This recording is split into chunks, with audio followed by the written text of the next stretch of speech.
Olá, meu nome é Cristina Alvim e eu sou coordenadora do Comitê Permanente de Enfrentamento ao Novo Coronavírus na UFMG. E vou apresentar o plano para o retorno presencial de atividades não adaptáveis ao modo remoto, a atualização de 15 de junho de 2021. A primeira versão desse plano foi de setembro de 2020. Em dezembro teve início o Monitora Covid e uma pequena atualização em março. Há mais de um ano, a UFMG tem adaptado suas atividades acadêmicas e administrativas para o modo remoto. E existe um esforço coletivo para que elas continuem com a mesma qualidade, mas a gente precisa reconhecer que existem sinais de cansaço mental e emocional e que a presença física nos espaços da UFMG faz muita falta na vida de todos. Sendo assim, essa atualização se justifica pela necessidade de sinalizar perspectivas, apesar do cenário de incerteza da pandemia. Também para incorporar novas evidências científicas, aprimorar os cuidados de monitoramento para melhorar a segurança dos nossos espaços e propor novos parâmetros para a definição das etapas, com critérios para avançar e retroceder que possam ser acompanhados por toda a comunidade da UFMG. Vou começar falando sobre o contexto epidemiológico. Março e abril foram os meses mais tristes desde o início da pandemia no nosso país. Nesses dois gráficos, a gente observa o número diário de casos por milhão de habitantes, com esse aumento significativo em março e abril, sendo que, a partir de junho e julho, a gente observa sinais de uma queda significativa, mas ainda em patamares muito elevados. Então, a gente ainda não pode sentir completamente aliviado e os cuidados continuam muito necessários. Nesse outro gráfico, a gente observa a tendência também, depois de março e abril, que foi um caos, de queda no número de óbitos diários por Covid. Sendo assim, nessa atualização do plano de retorno, a gente optou por não fazer, não colocar uma estimativa de datas, né? Dizer quando será possível avançar da etapa 1 para 2, da 2 para 3, mas sim como será esse critério para avançar. A gente reconhece um cenário de incerteza, depois de mais de um ano de idas e vindas, e que a tendência desse cenário sofre interferência, né, tanto das medidas de mitigação, que dependem do comportamento das pessoas, do avanço no processo de vacinação e do surgimento e do impacto de novas variantes. Então, a combinação desses três fatores faz a gente pensar que se essa tendência de melhora vai continuar, ou se vai haver uma piora, se vai haver ou não uma terceira onda e quando que acontecerá. Então, a gente lida com essa imprevisibilidade. Só para se ter uma ideia, no nosso país, a proporção de pessoas completamente imunizadas em 1º de julho de 2021 ainda era de apenas 13%. Em Belo Horizonte, o cenário está mais favorável. Por exemplo, em relação à vacinação, nós já temos 22% da população-alvo com 2 doses completas da vacina e 55% com pelo menos uma dose. Em relação a esse aqui é o termômetro, né, dos indicadores mais frequentemente divulgados e que a gente observa um RT abaixo de 1, que é um dado positivo, e os indicadores assistenciais com uma tendência franca de queda, bem diferente da situação caótica que a gente vivenciou em março e abril. Porém, a gente tem que contextualizar esses indicadores. Primeiro, contextualizar o RT, porque o RT, grosseiramente, é para quantas pessoas uma pessoa contaminada passa a doença.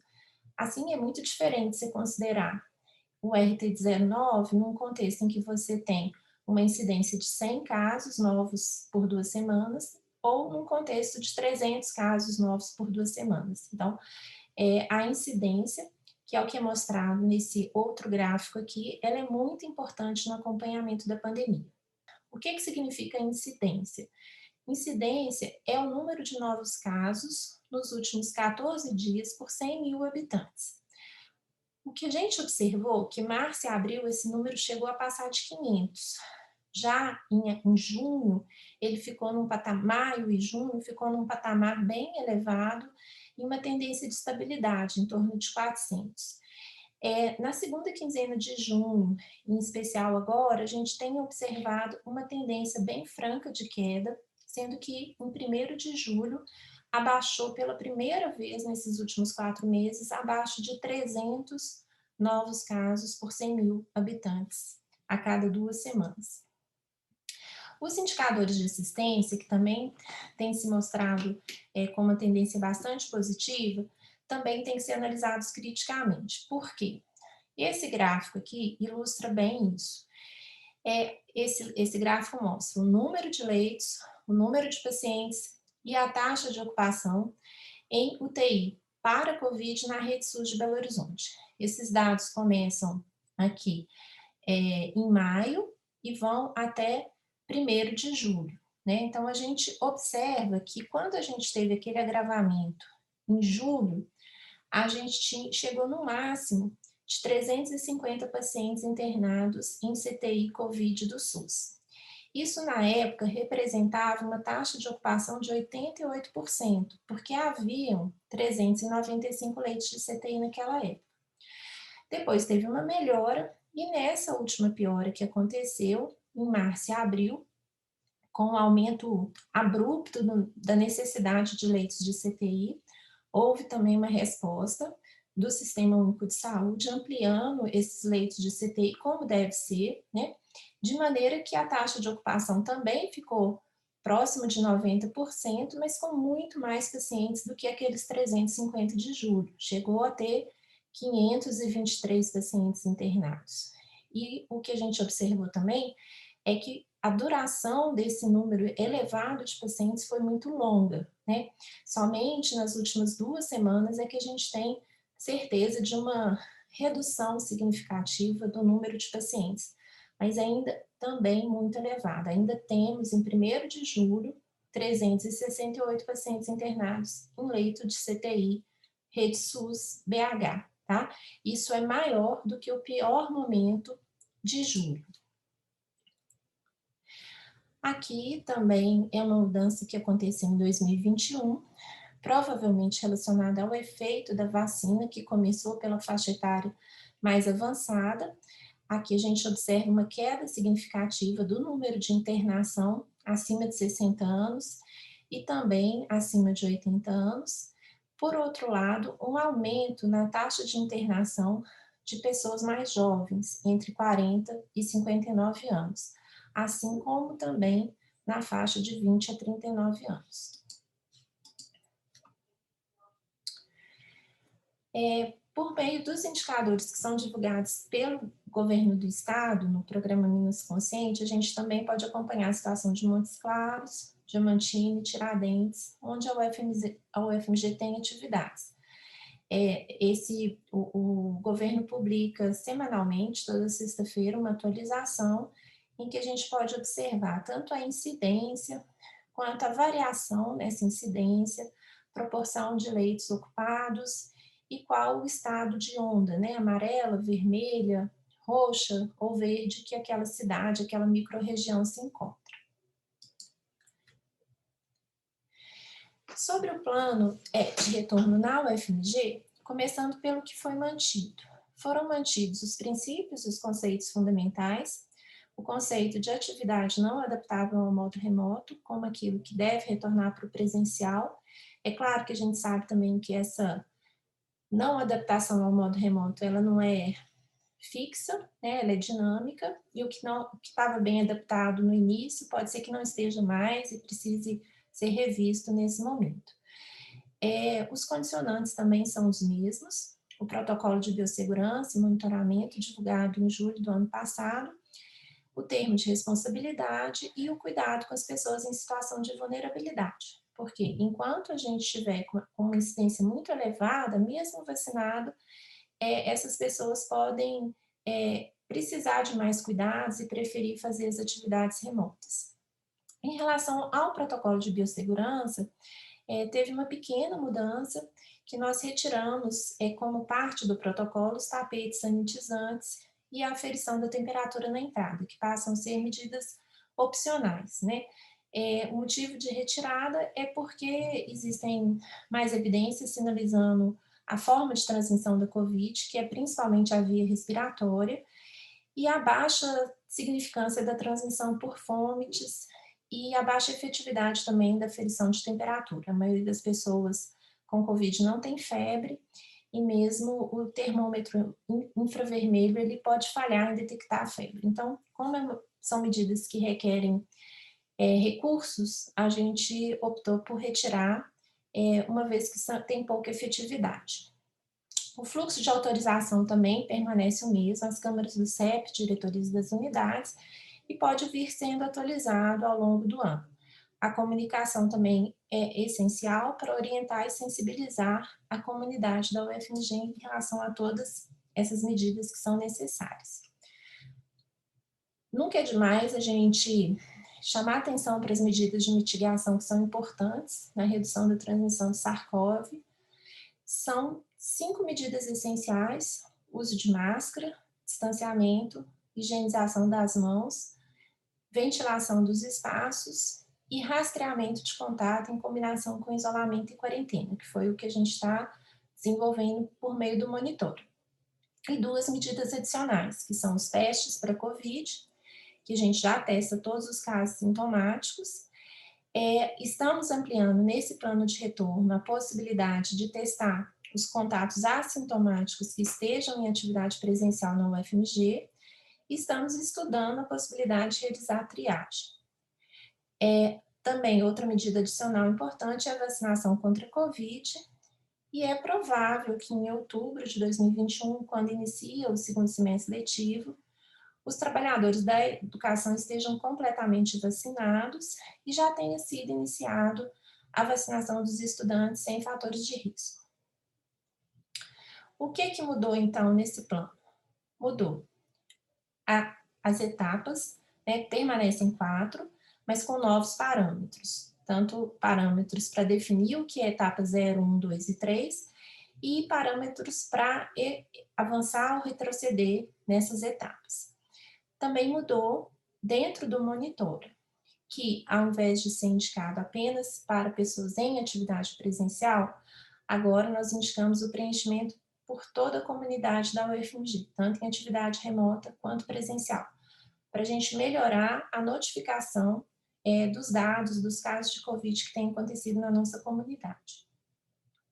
Também incluímos o teste de contato para sintomáticos em atividade presencial e uma melhor definição de isolamento e quarentena e o que fazer nesses casos de sintomas, de suspeita, de confirmação ou de contato. Para a definição das etapas do plano de retorno, nós buscamos a referência do CDC e da Fiocruz, que estabelece o risco de transmissão comunitária, classificando em baixo, moderado, elevado ou muito elevado. Para isso, é utilizada a taxa de incidência nos últimos 14 dias ou 7 dias. No boletim da PBH, a gente tem nos últimos 14 dias. No Minas Consciente, nos últimos 7 dias. Uma coisa é metade da outra, né? Claro, um tempo maior, então essa referência é maior. Para a gente saber que é baixo quando essa incidência está entre 0 e 19 novos casos por 100 mil habitantes nos últimos 14 dias. E vai ser muito elevado quando estiver acima de 200. Como eu mostrei lá no início, em 1º de julho, em Belo Horizonte, a gente estava em torno de 300 novos casos a cada 2 semanas por 100 mil habitantes. E a tendência da incidência também é importante. Saber se isso está diminuindo, né? Diminuindo rápido, diminuindo lento ou aumentando. Se estiver aumentando rápido, é mais preocupante. E aí nós propusemos esse quadro, então, com as etapas de retorno de atividades presenciais na UFMG. São as mesmas 4 etapas, 0, 1, 2 e 3, mas aqui a gente tem 4 parâmetros ou indicadores. Primeiro, a situação em Minas Gerais. Segundo, a situação na cidade. Por que considerar esses dois parâmetros? Porque existem, primeiro, normativas no estado e na cidade que indicam se as atividades presenciais podem ou não acontecer, né? E segundo, porque a gente tem que também funcionar de acordo com o nosso entorno. Não faz sentido não haver nenhum tipo de atividade presencial na UFMG e a gente observar a cidade toda aberta, né?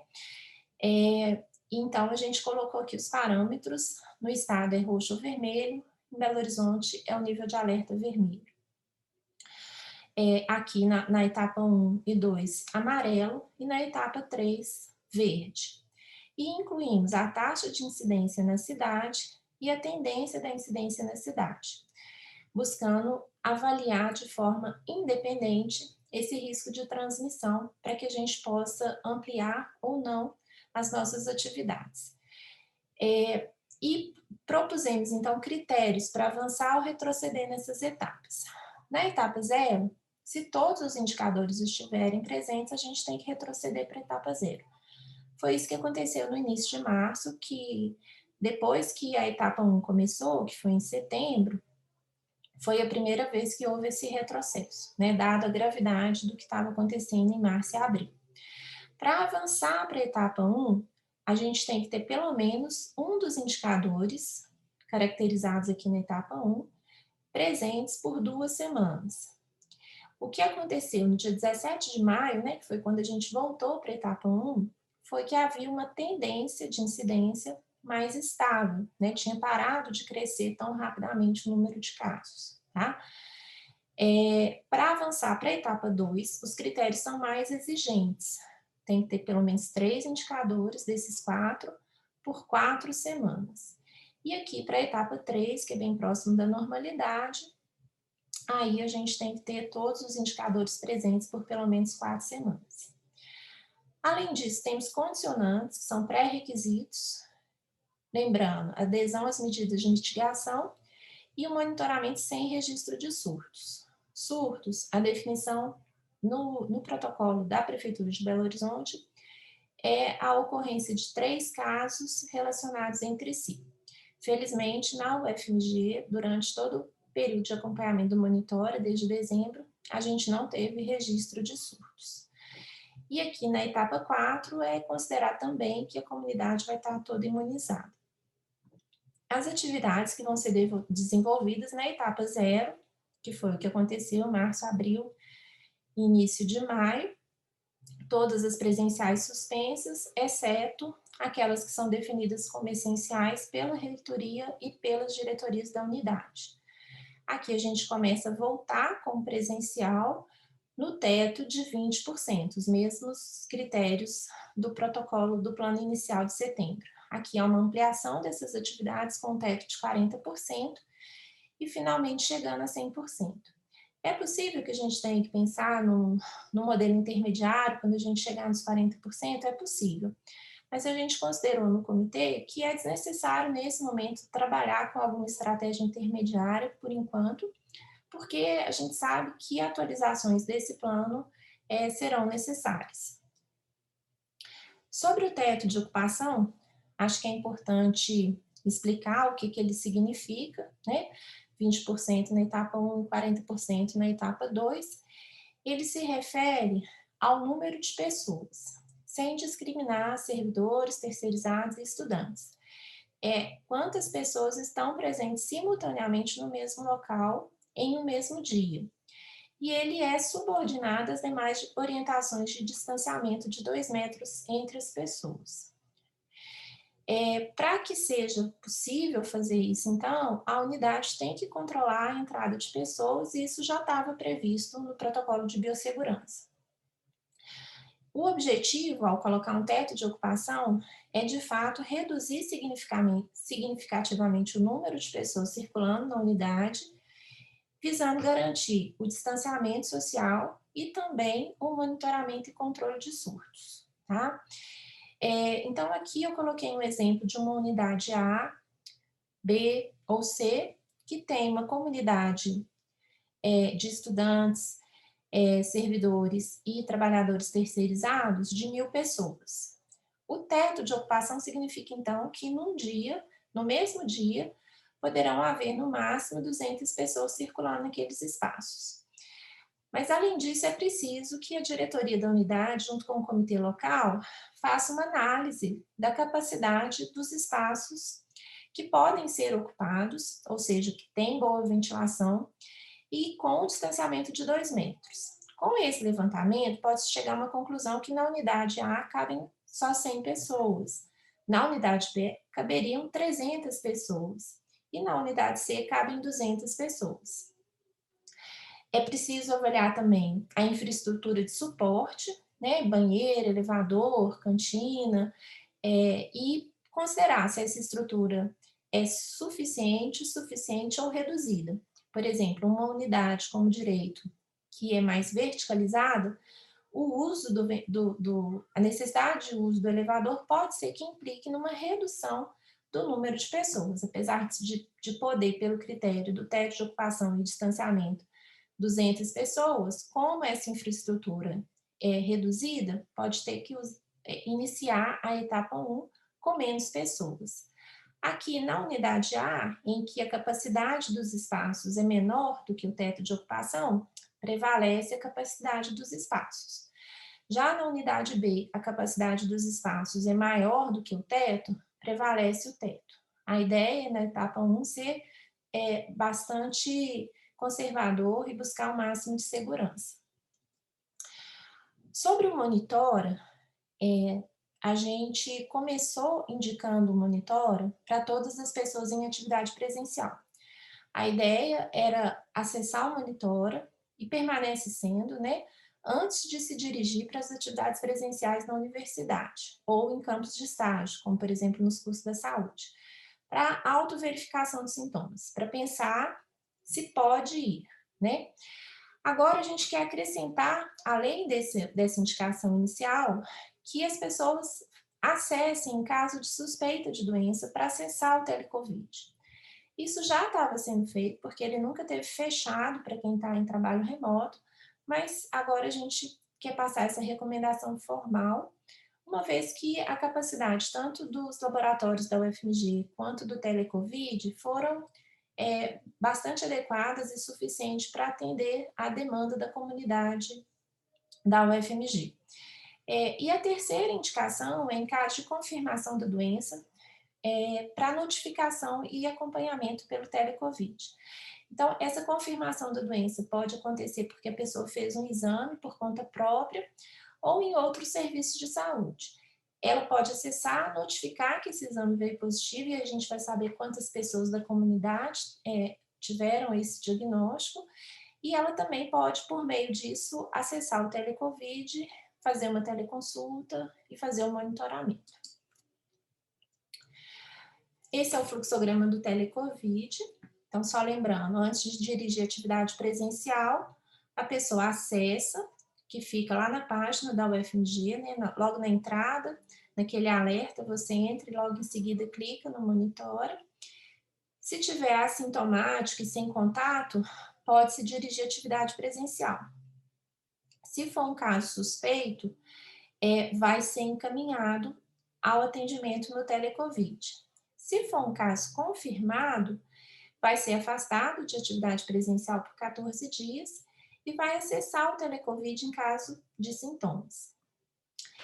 Dentro do telecovid, a suspeita pode não ser confirmada e a pessoa vai ser encaminhada para atividade presencial, ou pode ser confirmado com uma síndrome gripal ou síndrome respiratória aguda grave. Nesse caso, vai ser feito o atestado de afastamento, vai ser pedido o RT-PCR, vai ser feita a notificação e a orientação e vai alimentar o relatório do sistema de gestão, onde a gente pode identificar os contatos na unidade. Caso o RT-PCR venha negativo e afaste a COVID, mesmo assim é recomendado 10 dias de afastamento para síndrome gripal. Se vem positivo, é um caso confirmado, além dos 10 dias de afastamento, vai suspender a atividade dos contatos. Nós colocamos no plano de retorno uma definição mais clara de isolamento e de quarentena. O isolamento se refere à pessoa que está doente com COVID e que tem que ficar em isolamento por 10 dias para não transmitir a doença. Já a quarentena é a separação da pessoa que teve contato com quem está doente, mas que está assintomático e que vai ficar em casa por 14 dias, enquanto aguarda passar o período de incubação. Nesses 14 dias, em qualquer momento, ela pode vir a apresentar a doença. E aí, se tiver doença, são 10 dias de isolamento a partir do início dos sintomas. Esse tempo de quarentena ele pode ser reduzido para 10 dias com monitoramento de sintomas. Se a pessoa ficou assintomática nesses 10 dias, ela pode sair da quarentena. E pode ser reduzida também para 7 dias, se além de assintomática, ela fizer um teste e for negativo.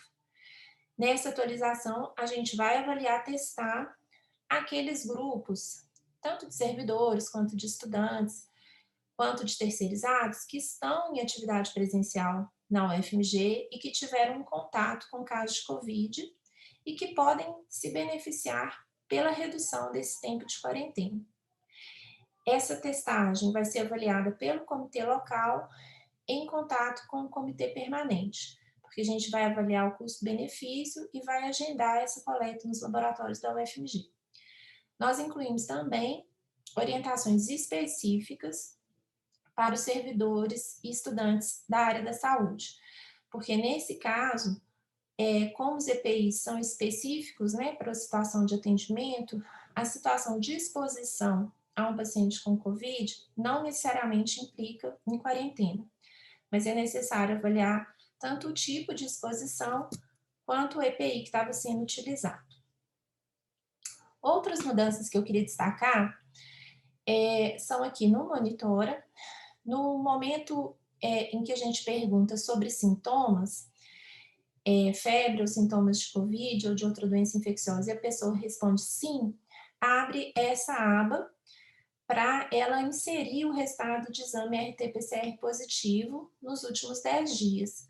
Então, ela pode só notificar esse resultado de exame, sem necessariamente acessar o Telecovid, porque às vezes ela já está fazendo o acompanhamento em outros serviços de saúde, ela só quer notificar que ela foi positiva. As pessoas já estão utilizando e tem funcionado. Outras duas novidades é que nessa pergunta sobre condição de vulnerabilidade, é gerado também, né, assim como nas outras, uma autodeclaração.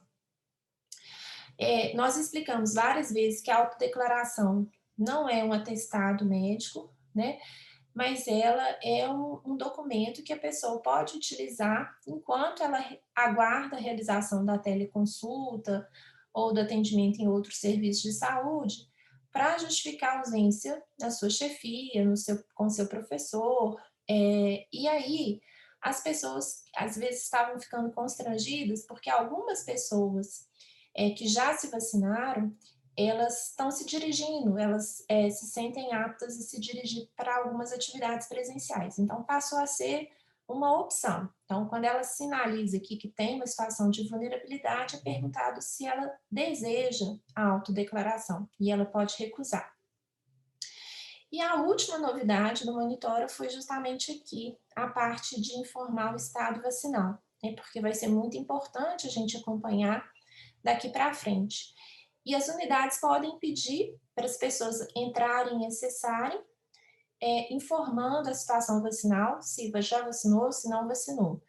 Se aparecer que já vacinou, ela vai ainda marcar se foi uma vacinação parcial, uma de 2 doses, ou se já foi uma vacinação completa, 2 doses ou dose única, que é o caso da vacina da Janssen.